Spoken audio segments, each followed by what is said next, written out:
Hey y'all, so here's a real quick reminder about coefficients and constants.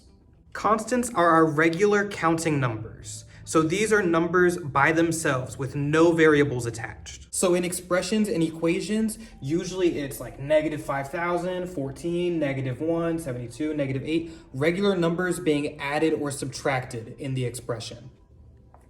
And remember, if a constant has no sign in front of it, that means it's positive.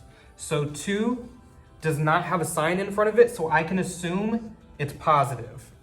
Coefficients are the numbers that are being multiplied by variables. So in these examples, we have negative 15x, 7y, and 92k.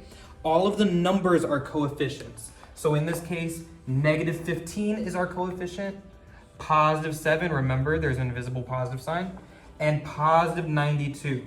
Those are all of our coefficients, and they are being multiplied by variables. For these examples, negative x, positive y, and k, it can be assumed that there is an invisible 1. So here on this negative, the coefficient is negative 1. There's an invisible 1 there. So this one would be positive 1. The coefficient is positive 1. And since there's no sign here, I know it's positive, and there's an invisible 1 there. So our coefficients in each of these cases are some variation of 1 or negative 1. But there are some instances where our coefficient is going to be a fraction. For these examples right here, we have x over 2, 1/4 x, and 3x over 2.